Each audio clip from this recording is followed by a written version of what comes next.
Bab 2935 kelas 7. Sebulan berlalu, suasana di luar sarang Phoenix tampak tenang, tetapi sebenarnya itu adalah arus bawah. Ada banyak pengaturan di dalam sarang Phoenix, sementara penjelajahan musuh di luar sarang Phoenix berjalan sedikit demi sedikit. Menurut informasi dari Tai Chu Wutong, musuh menggiring sejumlah besar biksu biasa untuk menjelajahi sabuk celah kehampaan, dengan tujuan menemukan jalur yang relatif aman menuju sarang Phoenix, tetapi hasilnya ternyata cukup baik. Meskipun mereka kehilangan banyak tenaga, mereka benar-benar membiarkan mereka memulai perjalanan.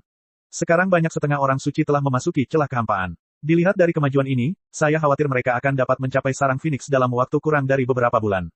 Bagaimanapun, sabuk pertahanan alami di luar sarang Phoenix ini merupakan penghalang alami bagi para Taois biasa, tetapi bagi setengah orang suci, ini adalah masalah yang dapat diselesaikan hanya dalam waktu singkat. Bahkan jika Sui Wei dan yang lainnya tidak menggiring biksu biasa untuk berjalan di jalan, mereka masih dapat melintasi area itu dengan mengandalkan diri mereka sendiri. Dalam hal ini, waktunya mungkin lebih singkat, cukup ambil risiko. Di lubang pohon tempat Lu Ye berada, tubuhnya yang telah lama terduduk sedikit bergetar, lalu perlahan membuka matanya. Saat ia mengulurkan tangannya, sebuah bola cahaya hitam tiba-tiba muncul. Saat Lu Ye meraih tangannya, cahaya hitam itu tiba-tiba meledak dan berubah menjadi pisau lurus panjang. Berburu, melihat sekeliling, penampilan Liang saat ini tidak berbeda dari sebelumnya, tetapi cahaya hitam pada bilahnya tampak jauh lebih pekat.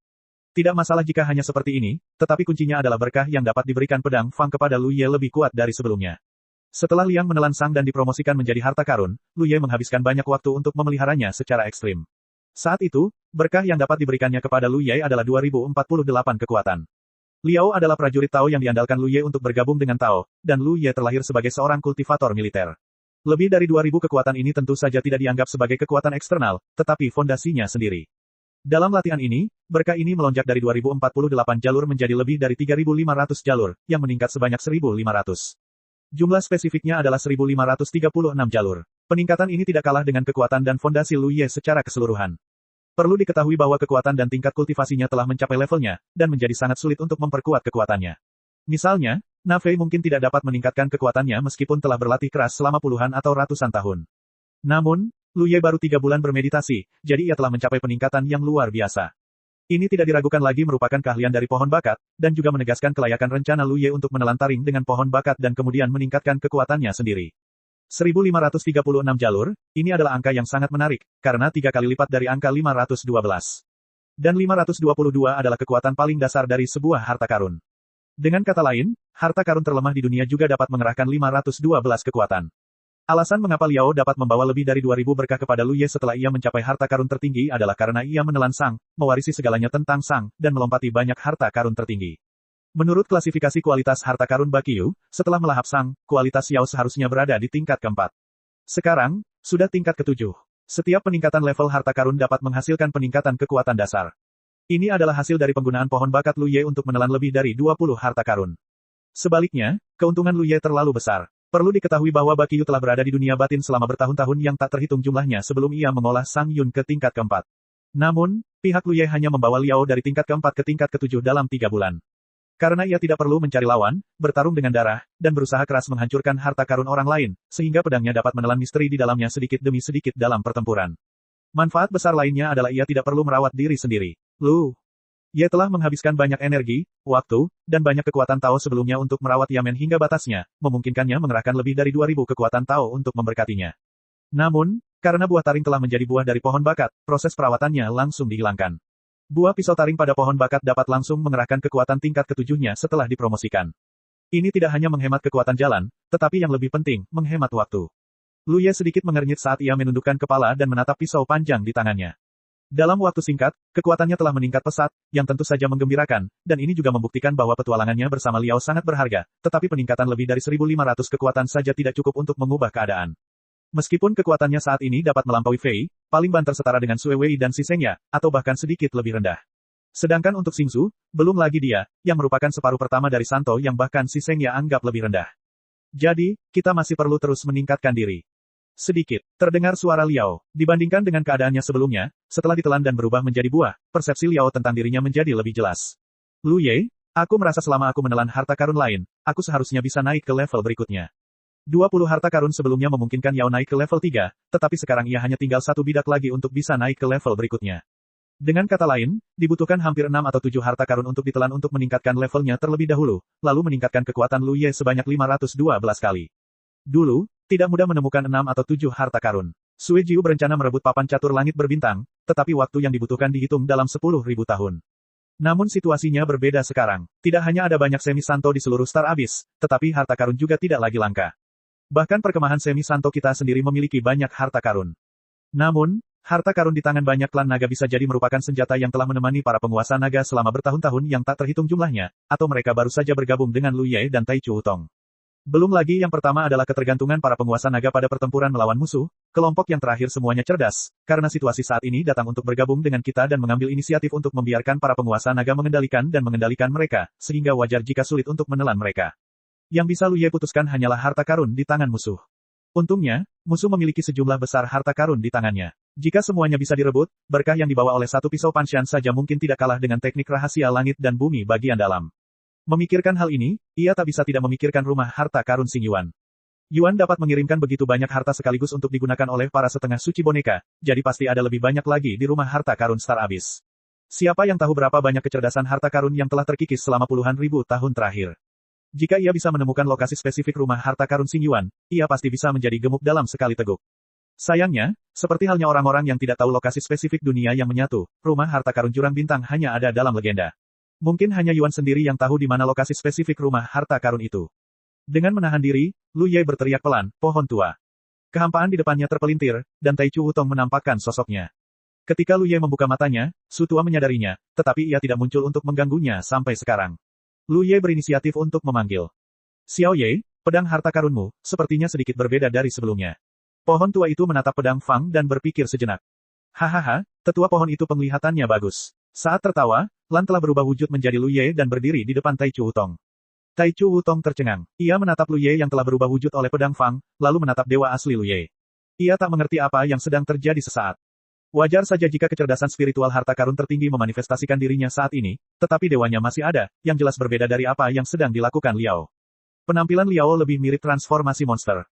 Sambil berbicara, Lan mengepalkan tinjunya, mengangkat tangannya, dan berpose dengan postur yang sangat kuat. Pohon tua, aku telah menjadi lebih kuat, dan aku jauh lebih kuat dari sebelumnya. Meskipun peningkatan kekuatan lebih dari 1.500 itu baik untuk Lu Ye, itu bukanlah perubahan kualitatif. Namun bagi Liao, pertumbuhannya hampir eksponensial, dan ia hanya tinggal selangkah lagi untuk melangkah lebih jauh. Petik 2. Aku bisa melihatnya. Tai Chu Wutong terdiam sesaat. Yao berubah menjadi postur yang lebih kuat, aku masih bisa menjadi lebih kuat. Mata Su Lao berbinar, menganggapnya serius. Bagaimana caranya? Tentu saja ia tahu apa arti kekuatan prajurit Tao bagi kultivator militer. Liao segera berbicara dengan suara rendah hati, panggil lebih banyak temanmu dan biarkan aku melahap mereka. Semakin banyak yang kutelan, semakin kuat aku. Cepat atau lambat, aku bisa membunuh siapapun yang setengah suci atau setengah suci. Tai Chu Wutong tidak tahu apakah ia harus mempercayainya atau tidak. Namun, Lu Ye mengangkat tangannya dan memasukkan Yao ke dalam pohon bakat. Su Tua segera menoleh ke arah Lu Ye, menunjukkan niat bertanya, apakah yang dia katakan benar. Lu Ye berkata, dia memang bisa menjadi lebih kuat, dan dia memang perlu melahap harta karun lainnya, tetapi pohon tua itu tidak perlu menyambut teman-temannya. Bukankah ada banyak boneka setengah suci dan setengah suci di alam sumber? Mata Tai Chu Wutong berbinar, apa yang kau katakan benar, bagaimana caranya? Biarkan aku bicara tentang situasi saat ini dulu. Lu Ye berbicara, ia telah mengasingkan diri selama 3 bulan dan tidak tahu apa-apa tentang dunia luar sejak ia datang ke sarang Phoenix. Meskipun begitu, ia mungkin memiliki beberapa spekulasi tentang situasi saat ini. Seperti yang diduga, musuh di luar sarang Phoenix telah berkumpul, dan jalur eksplorasi telah membuat kemajuan yang signifikan. Jika ia tidak keluar dari pengasingannya dengan cukup cepat, dia akan takut kalau musuh akan menyerang pintu depan. Xiao Ye, jika kau ingin menghadapi para setengah suci boneka itu, aku mungkin bisa membantumu. Lanjut Tai Chu Wutong setelah mengatakan itu. Lu Ye berkata, pohon tua itu berarti. Tahukah kau mengapa ada zona yang tertutup retakan di ruang hampa di luar sarang Phoenix ini? Tolong bantu Tuan Su untuk menjawab keraguannya. Tanya Lu Ye dengan rendah hati. Tai Chu Wutong tersenyum tipis, ini secara alami berkaitan dengan kemampuan orang tua itu. Orang tua itu adalah sarang Phoenix, yang sejalan dengan klan Phoenix. Dia secara alami mahir dalam hal ruang, terutama teknik bergerak. Di luar sarang Phoenix, tidak ada penghalang alami. Hanya setelah klan Phoenix dan bahkan orang tua itu mengaktifkan kekuatan ruang berkali-kali selama bertahun-tahun yang tak terhitung jumlahnya, ruang hampa di sekitarnya akan terpelintir dan kacau, lalu membentuk zona retakan. Meskipun area itu dapat dikatakan terbentuk secara alami, bagaimana mungkin aku tidak membuat pengaturan dan eksplorasi selama bertahun-tahun? Bab 2936 rusak. Lu Ye menjalani retret selama 3 bulan. Setelah meninggalkan retret, ia bertemu si Sengya dan yang lainnya di Fengchao. Tak lama kemudian, ia pun bergegas pergi. Setelah meninggalkan sarang Phoenix sejauh 1 juta mil, ia berhenti dan menatap ke depan. Segalanya tampak normal di kehampaan di depan, tetapi jika diperhatikan dengan saksama, ia akan melihat garis hitam yang begitu kecil hingga hampir mustahil untuk dideteksi. Garis hitam di depannya hanya 10 mil panjangnya, melengkung, seperti rambut yang ditinggalkan oleh suatu benda raksasa. Namun, ini sama sekali bukan potongan rambut, melainkan retakan di kehampaan. Area luar sarang Phoenix penuh dengan retakan kehampaan. Ini bukan rahasia di seluruh jurang bintang. Semua biksu dengan sedikit akal sehat mengetahuinya. Lu Ye tentu sudah lama mendengarnya, tetapi meskipun ia telah keluar masuk sarang Phoenix berkali-kali, ia belum pernah menjelajahi area ini. Ini pertama kalinya ia melihat retakan kehampaan seperti itu. Retakan seperti itu ada di sini, bagaikan pisau yang sangat tajam. Jika seseorang yang kurang kekuatan kultivasi lewat tanpa sengaja, kemungkinan besar ia akan terluka atau bahkan meninggal dunia di tempat. Lu Ye hanya melirik sekilas lalu berjalan mendekat. Semakin jauh ia melangkah, semakin rapat retakan kehampaan yang ia lihat sebelumnya, dan ia tak lagi terikat oleh keadaan rambut, melainkan semakin menyerupai jurang. Dari kejauhan, area ini bagaikan medan perang yang tersisa, dengan jurang-jurang yang bersilangan di mana-mana. Terdapat pula distorsi kehampaan, mengalir bagai air mengalir, tampak begitu indah. Awalnya, Lu Ye masih bisa mengamuk dan menerjang maju tanpa peduli apakah ia khawatir atau tidak. Lagi pula, ia telah mempraktikkan jalan ruang, dan pencapaiannya dalam hal ini tidaklah rendah. Kekacauan ruang yang begitu banyak ini tentu saja tidak mengancamnya. Hingga suatu ketika ia hampir tak menyadarinya, ia tiba-tiba terjebak dalam pusaran kehampaan. Untungnya, sebelum pergi, Taichu Wutong punya penjelasan, kalau tidak, ia akan butuh waktu untuk keluar dari masalah. Setelah berjalan maju selama beberapa hari, Lu Ye telah menembus jauh ke dalam area inti celah hampa. Menurut informasi yang diberikan oleh Taichu Wutong sebelumnya, kemajuan eksplorasi Naswewei dan yang lainnya tidak jauh di depan. Dengan kata lain, kemajuan eksplorasi musuh di area bahaya alam ini telah melampaui setengahnya. Selama mereka dapat melewati area inti ini, dan kemudian di masa depan, itu tidak lebih dari pengulangan dari setengahnya. Ini bukan masalah besar bagi musuh, dan itu tidak lebih dari waktu. Sesampainya di sini, Lu Ye akhirnya berhenti bergerak maju, jadi dia menemukan posisi yang relatif stabil dan menunggu dengan tenang. Setelah beberapa hari, ketika ruang di area di depan terdistorsi dengan hebat tanpa peringatan, sejumlah besar sosok tiba-tiba muncul dalam penglihatan Lu Ye. Ada banyak orang, ribuan orang, tetapi banyak biksu semuanya tampak getir. Mengapa mereka bersedia menjelajahi rute ke sarang Phoenix? Sebagai biksu dari Xingyuan, bagaimana mungkin dia tidak tahu bahaya di sini? Hanya saja tinjunya tidak besar, jadi saya harus memaksanya. Sue Wei dan yang lainnya semuanya setengah suci, dan mereka bertanggung jawab atas pengawasan dari belakang. Jika mereka berani tidak patuh, mereka akan dibunuh di tempat. Sebaliknya, mereka akan memiliki secercah harapan untuk menjelajahi jalan seperti itu.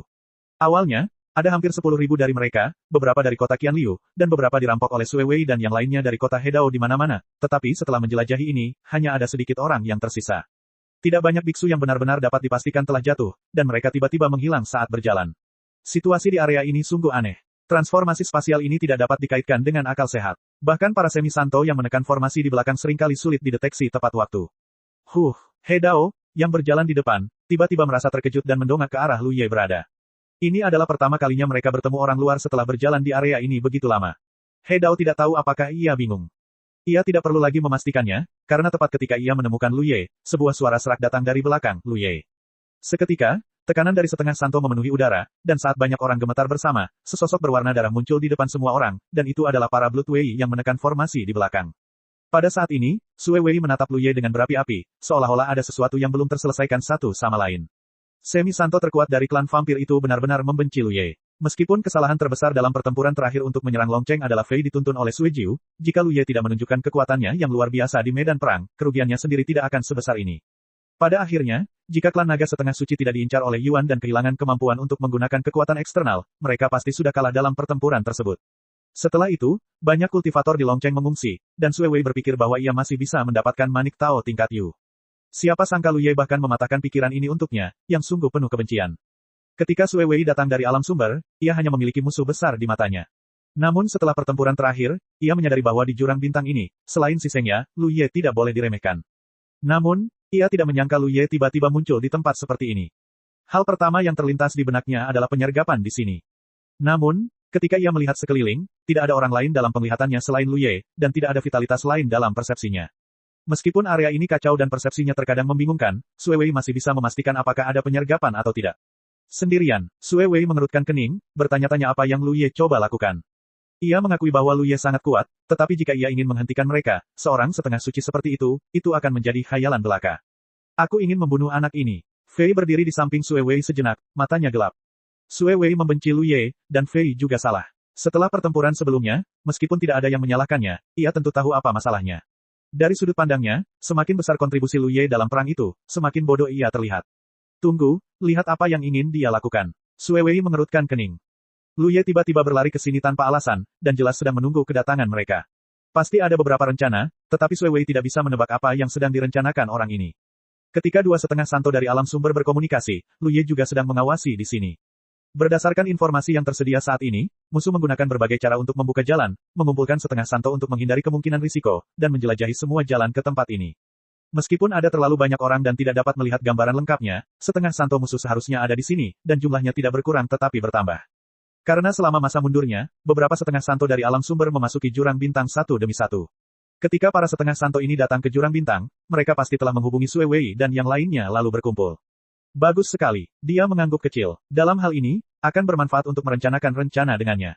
Sambil berbicara, ia mengangkat tangannya dan sebuah pohon berbulu halus muncul di tangannya. Sekilas, pohon kecil itu tidak jauh berbeda dengan bentuk Tai Chu Wutong. Dapat dikatakan persis sama, tetapi ukurannya tidak sebanding. Pohon kecil inilah yang diberikan Tai Chu Wutong kepadanya sebelum ia meninggalkan sarang Phoenix, dan dianggap sebagai sesuatu yang mirip dengan klon.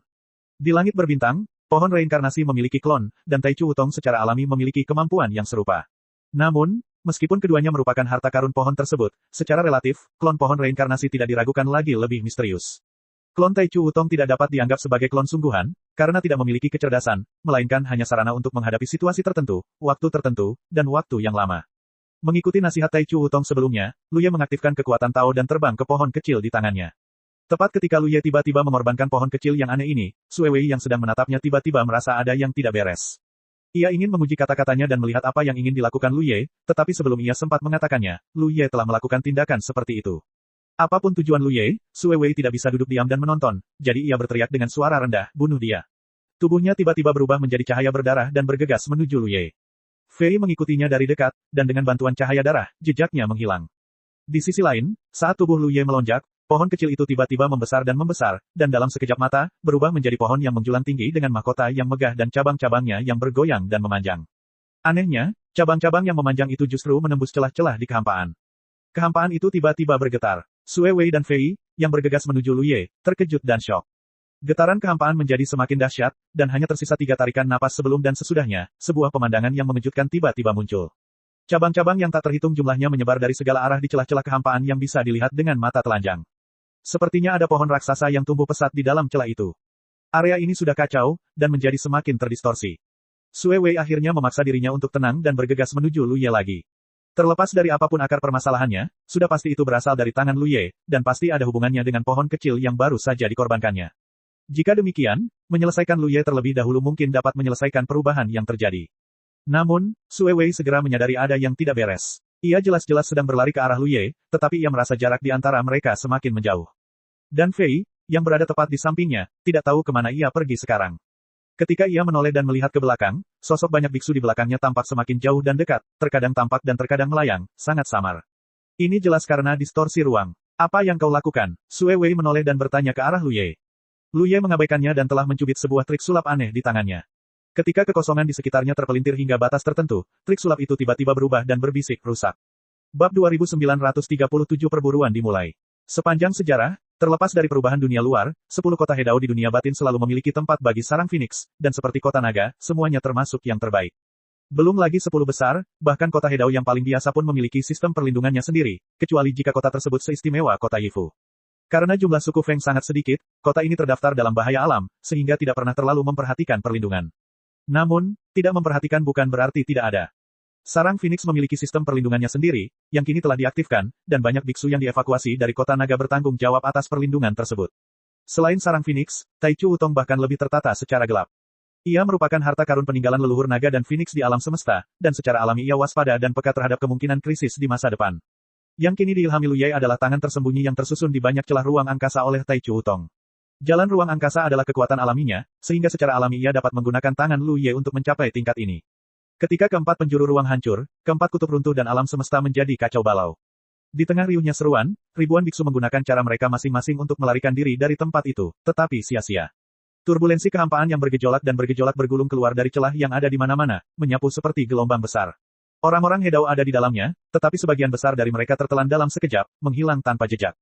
Beberapa yang beruntung tidak dapat bertahan terlalu lama. Mungkin mereka hanya merasakan kilatan di depan mereka, dan rekan-rekan mereka menghilang, sementara mereka jatuh ke dalam kekacauan, dan semua penjuru kosong.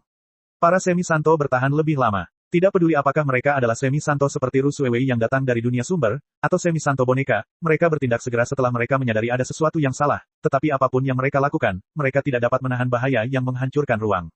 Dari sudut pandang Lu Ye, dengan ledakan dahsyat di ruang sekitarnya, sosok ribuan biksu dalam penglihatan mereka menghilang hampir dalam 10 tarikan napas.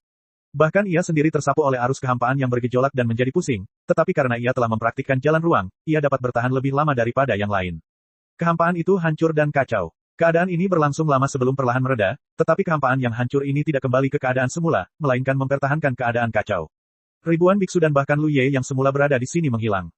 Dalam keadaan linglung, tubuh Lu Ye melesat ke depan, dan kekuatan ruang di sekitarnya masih tersisa, sementara kekuatan Tao-nya aktif dan berubah menjadi perlindungan. Sebelum tertelan ke dalam celah kehampaan ini, ia telah memastikan bahwa musuh, seperti dirinya, tidak luput, yang tak diragukan lagi menunjukkan keberhasilan sempurna dari rencana ini. Meskipun sarang Phoenix siap menghadapi perang yang akan datang dan banyak perlindungan telah diaktifkan, jika masalah yang dihadapi oleh para Semi Santo klan naga tidak diselesaikan, maka sarang Phoenix pada akhirnya akan menjadi replika pertempuran kota naga. Sejauh ini, Lu Ye belum dapat memikirkan cara untuk menyelesaikan masalah para Semi Santo klan naga, karena itulah metode yang ditargetkan Yuan, dan juga menggunakan darah naga Yang King. Kecuali ia dapat menyelamatkan Yang King dari anak buah Yuan, penargetan semacam ini tak terelakkan.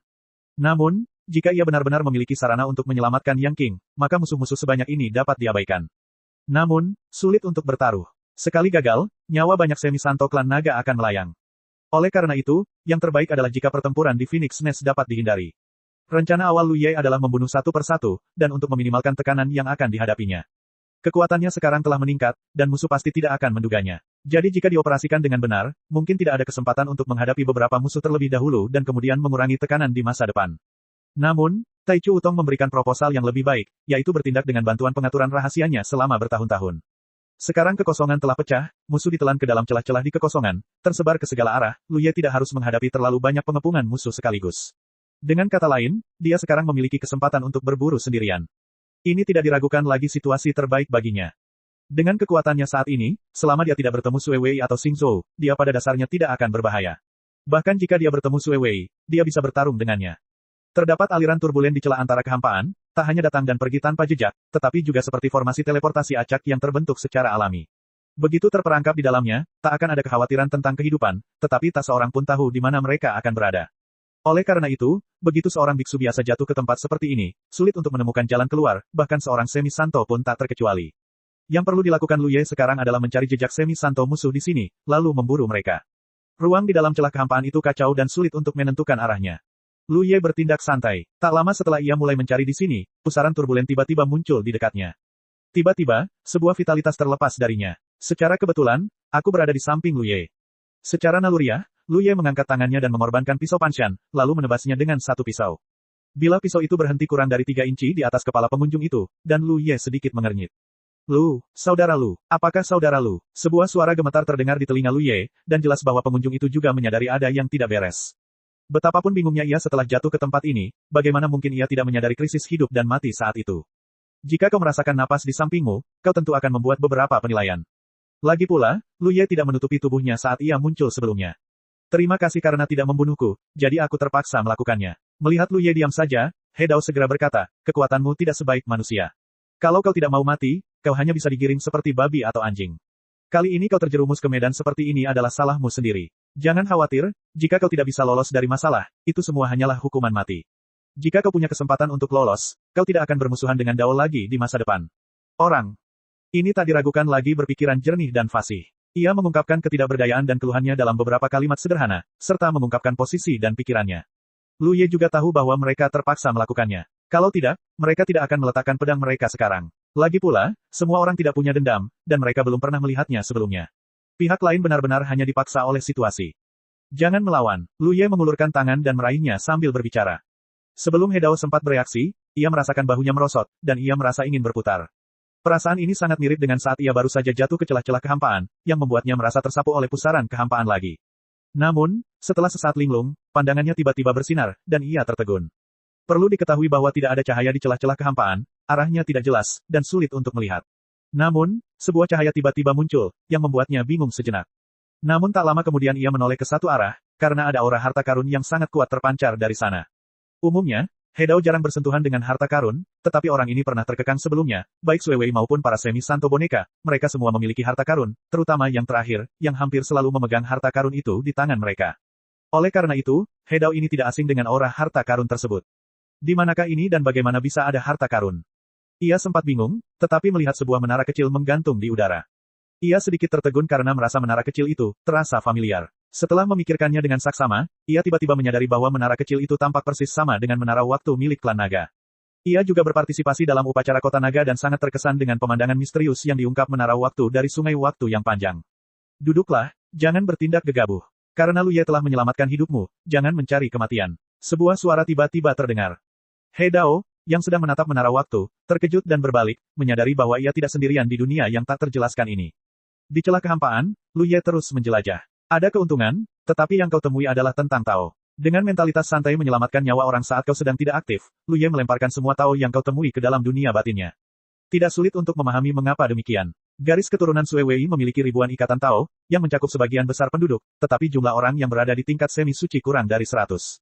Setelah jatuh ke tempat ini, sebagian besar ikatan Tao yang dapat ditemui secara alami adalah ikatan Tao. Baru setelah Lu Ye bertemu lebih dari selusin orang He Dao satu demi satu dan melemparkan mereka ke dunia batin, ia akhirnya menemukan sesuatu. Dengan bantuan aliran kehampaan yang bergejolak, Lu Ye tiba-tiba menyadari aura yang kuat tidak jauh darinya. Semi-suci. Dan itu adalah semi-suci boneka, karena meskipun aura orang ini berada di tingkat semi-suci, sebagian besar kosong dan tidak stabil. Ini tidak diragukan lagi merupakan tanda paling jelas dari semi-suci boneka. Boneka-boneka ini tidak seperti penguasa naga dan penguasa Phoenix. Setelah dipromosikan menjadi semi-suci, mereka masih dapat menghabiskan waktu dan energi untuk menstabilkan wilayah mereka sendiri, tetapi boneka-boneka itu tampaknya tidak dapat melakukannya. Mereka selalu mempertahankan keadaan yang baru dipromosikan. Entah sudah berapa lama boneka ini berada di sini. Setelah Lu Ye menemukannya, ia sama sekali tidak bereaksi. Sebaliknya, Lu Ye merasa seperti sedang menghadapi musuh besar. Karena sudah 3 bulan sejak pertempuran terakhir di kota naga, menghitung waktu, para santo sejati dapat turun ke jurang bintang lagi. Lu Ye waspada terhadap hal ini ketika ia melihat Sui Wei dan yang lainnya sebelumnya, jadi ia menginspirasi pengaturan Wutong di Taichu ketika ia bertemu. Sekarang setelah bertemu lagi, ia tentu saja gugup. Namun, situasi saat ini masih terlalu terlambat untuk mengumpulkan klon pohon bakat guna mencegah bencana seperti terakhir kali. Lu Ye hanya bisa mendesak kekuatan Tao untuk melindungi dirinya sendiri. Yang membuatnya sedikit lega adalah boneka setengah suci itu masih berdiri diam, seolah-olah boneka sungguhan tidak peduli dengan kedatangannya.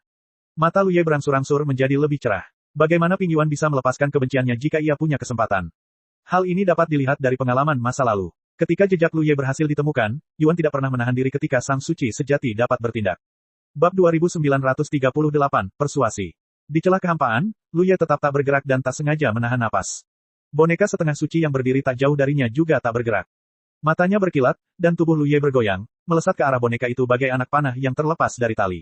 Hampir seketika ia beraksi, boneka itu pun ikut bergerak, tiba-tiba berbalik menghadap Lu Ye, mengangkat harta karun di tangannya, dan mengayunkannya. Kekuatan Tao berbenturan, dan ruang yang terdistorsi itu semakin tak tertahankan. 3 tarikan napas. Akhirnya membuatku mengerti mengapa orang-orang di luar desa mengatakan bahwa desa dasi mereka miskin. Lihat saja jalan-jalan di desa mereka, rumah-rumah, dan fasilitas-fasilitas di desa mereka semuanya dibangun 100 tahun yang lalu, dan semuanya sudah tua dan bobrok. Siapa yang akan datang dan mengatakan bahwa mereka miskin? Awalnya aku bisa mengatasinya dengan mudah, tetapi setelah lebih dari seminggu, setidaknya ada lebih dari 10, 20, atau 30 orang yang disebut selebritas mengunjungiku setiap hari, yang membuatku lelah fisik dan mental serta tak tertahankan. Tanpa rasa kantuk, ia mengenakan pakaiannya dan turun dari tempat tidur. Ketika ia membuka pintu dengan raut wajah kesal, ia bertemu Xin Huaiyu yang keluar dari kamar sebelah. Guo Xiao yang terkejut butuh waktu lama untuk tersadar, dan saking gembiranya, ia gemetar. Ia tahu bahwa waktunya akan segera tiba. Meskipun ia tidak berbaring lagi, kakinya diletakkan di atas kaki Qin Luochuan, dan postur ini terasa seperti ia sedang duduk di atas tubuh Qin Luochuan. Namun, pergelangan tangannya tiba-tiba menegang, lalu tubuhnya tiba-tiba melayang dan memasuki pelukan hangat. Melihat Avici yang lewat di luar, ia menggerakkan tubuhnya, dan suara renyah samar keluar dari tempat persembunyiannya. Setelah meminum 3 pil peningkat tubuh ini, kebugaran fisiknya telah mencapai batas tubuh manusia. Sebelum Jiu Ying selesai berbicara, Wen Fengsu melihat sesosok tubuh di bukit tak jauh dari sana. Meskipun tebing ini terpencil, ia tidak bisa tinggal lebih lama lagi. Namun ketika dipastikan bahwa keduanya bukan anak-anak biasa, ia tiba-tiba merasa bahwa kedua anak ini tampak seperti orang dewasa di mana-mana. Ketika semuanya jelas, dari posisi ketiga hingga ke-10, 8 dari 10 teratas terbang turun di bawah arena langit dan menatap arena langit pertama. 2 pisau baja yang menakjubkan memantulkan bilah pedang kedua belah pihak, tatapan mata satu sama lain, dan serangan Dupeng di belakangnya, dengan kokoh menghalangi mundurnya Ye Chen, berniat membunuh mereka semua. Mendengarkan pertanyaan Kaisar Ye, Jiang Yan dan Chunan juga memasang telinga mereka dan menunggu jawaban Sumuan. Bing Yao setengah berlutut di tanah, tak berkata apa-apa. Ia tahu ayahnya telah salah paham, tetapi ia tak membantahnya. Air mata mengalir deras, ia hanya menundukkan kepala dan tak berkata apa-apa. Sisi, api ungu tua itu memancarkan cahaya aneh. Tak hanya kuat, daging dan darahnya pun berubah menjadi abu, sementara semua informasi tentang gen energi kehidupan diserap. Api itu telah menjadi sumber darah kehidupan yang paling murni. Tapi bagaimana mungkin Ye Di melakukan kesalahan seperti itu? Saat diserang di jalur tengah, ia ingat betul saat jarum jam mengeluarkan kilatan. Ada sedikit cahaya merah di awan keemasan di kedua matanya. Kondisi Liu Sui saat ini membuat Lin Mu tak berani mendekat. Liu Sui sama hebatnya dengan Yu Lin Mu. Jika orang yang haus darah itu berubah menjadi tubuh abadi, akan sangat sulit untuk dipecahkan. Su Xing masih belum mengerti hubungan antara Miu dan kisah favorit Wen Yu. Apakah Wen Yu mengganggu Suning dan menanyakan detailnya saat itu, lalu ingin merujuk ke apa yang harus disalin? Setelah memikirkannya, Li Wei merasa kata-kata adiknya tidak buruk. Lagi pula, dia sudah di sini selama 2 tahun dan tahu betul situasi KTV di sini. Selama dia bisa mengendalikannya, sebenarnya ini hanya masalah minum, dan dia jarang bertemu pelanggan yang minum denganmu. Cek cek cek cek cek cek cek cek. Rakan-rakan kultivator sekalian, sebelum retret, sila terus berkultivasi untuk jurus subscribe, like, share dan komentar agar sekte novel Sadim terus berkembang pesat.